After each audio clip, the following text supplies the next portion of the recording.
What's up, YouTube? On this episode of the Inverted Form Show, I'm going to tell you why you should be an Orthodox Marxist and ditch all that insurrectionary anarchist crap.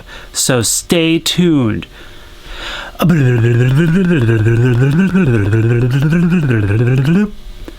Alright.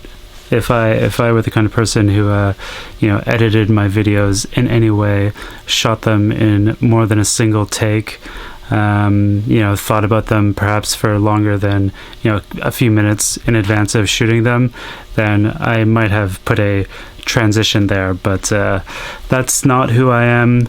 That's not what this channel is. Sometimes I feel like people just take me a bit more seriously than I should be, than I want to be, than I think that I am.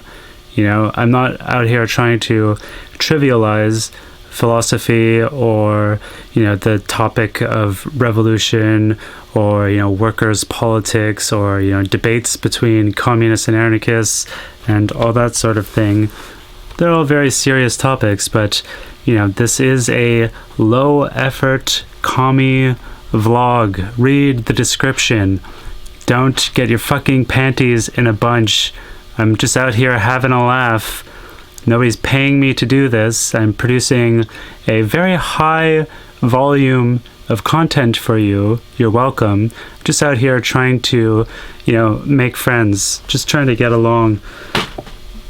So let's all just take it a bit easy. Anyway, so today I wanted to talk a little bit about what Orthodox Marxism is, what that means. It's a term that Mr. Georgi Lukács, my Hungarian boy, coined back in like the 30s, I think. He had a big essay about it, collected in his book History and Class Consciousness. Basically the idea is, and I'm not going to get too much into it, it's like a very deep essay, but on this channel we like to keep it light and superficial.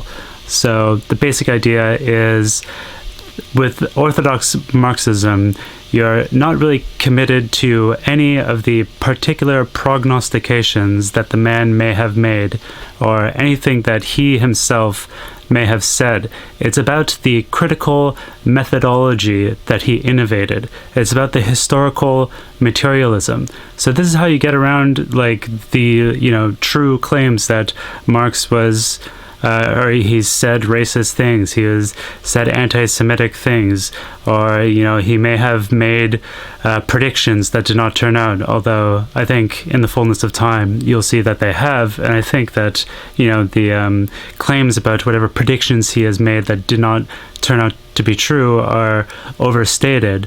But really, Orthodox Marxism is, you can really discard even ultimately anything that he wrote or said. It's about the method of the critique of political economy, and it's about the immortal science of historical materialism.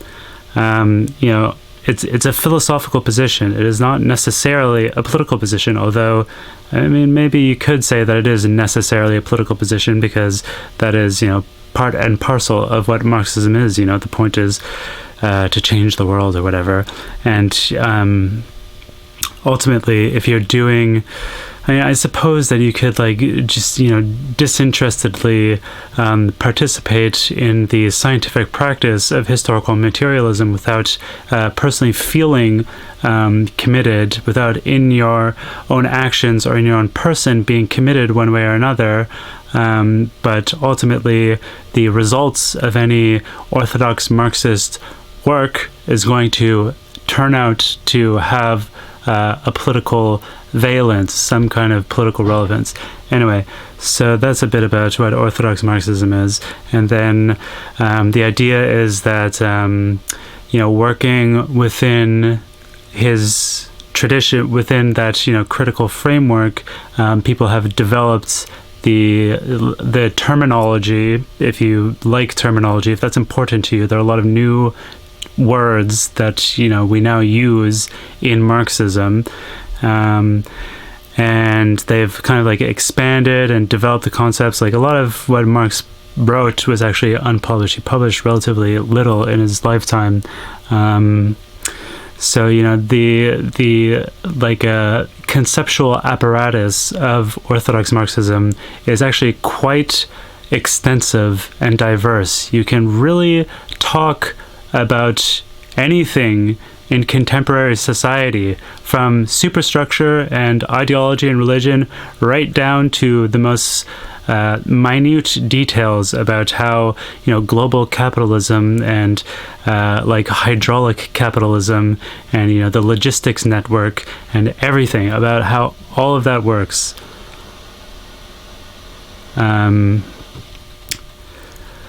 So where was I? I'm sorry, I just got interrupted and lost my train of thought. But yeah, so there are a lot of new concepts that you can use to describe the contemporary, and you don't need to resort to these fancy, newfangled, you know, theorists who try to, you know, start their whole thing from scratch and are opposed to, you know, scientific methodologies and want to, you know, inspire revolution on some kind of completely new footing. Talking about any kind of non-Marxist radical theorists, basically all anarchists. That's what they're trying to do. They ignore, you know, the lessons of history. They ignore historical experience, and they try to, you know, do things in a way that has never worked out for anybody since the Paris Commune. You know, the Paris Commune gave us some valuable insights, but like, what the hell do anarchists refer to? They talk about fucking Zapatisto. Like, what the fuck is that? What has Zapatisto ever done for anybody? It's been like a minor event in, you know, like left's history for 30 years. It's never expanded. It's never done anything. It is not, there's nothing in that experience that, you know, we can all learn from, that we can apply to our own situation.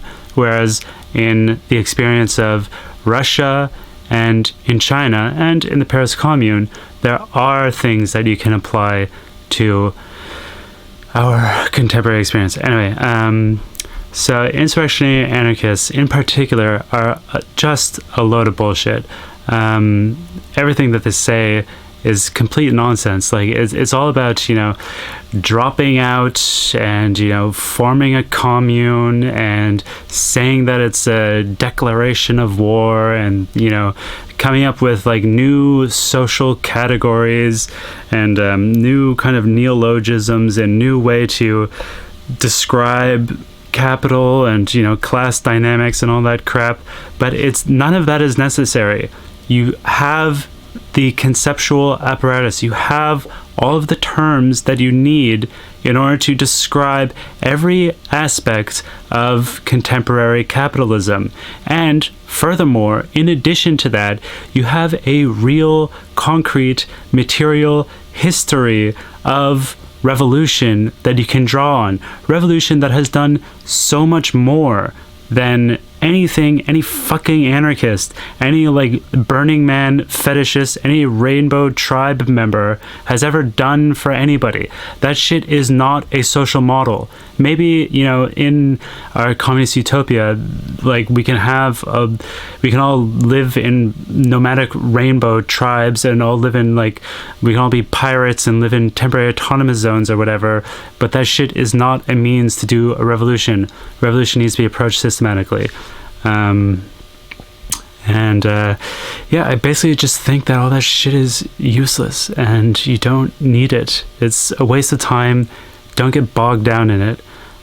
Just read some like classic Marxist shit and read like just people who are dry and boring. That's the kind of stuff that you should be reading. That's the kind of theory that you should be reading. People who are not concerned with being cool, who don't try to like incorporate like weird shit into their theories, people who don't invent words, but people who do like research in real empirical things, real phenomena, they have like charts charts is not a sign of anything. Postmodernists and post-structuralists, the French use charts, and diagrams, especially more diagrams of charts, but anyway, you should really just pay attention to who is boring. That's why I like Adorno so much, because and people say that like Deleuze is so cool because he tried to invent this whole new way of writing and expressing himself so that it could not be incorporated into the capitalist academic apparatus, and he could always resist that kind of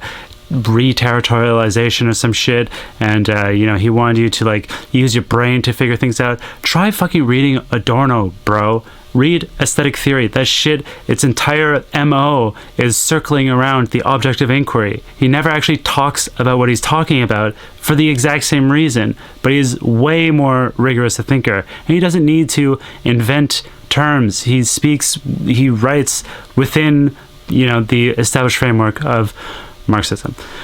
Anyway, calling Adorno an Orthodox Marxist, that's a bit of a controversial claim, but he's the kind of writer that I really condone, because when you're reading that thing, when you're reading somebody like Adorno, you can be sure that you're not like being drawn in by any kind of fetishism, because there's nothing cool about Adorno. His own students hated him and protested against him because he was such a lame-o.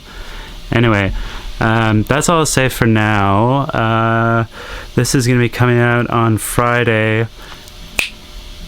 Live stream Sunday, 1 p.m. PST, 4 p.m. EST. It's going to be fun. This is a very special live stream. You need to be there.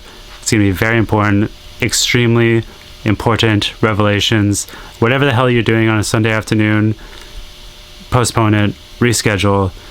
You need to be sitting in front of your computer, and I'll see you there.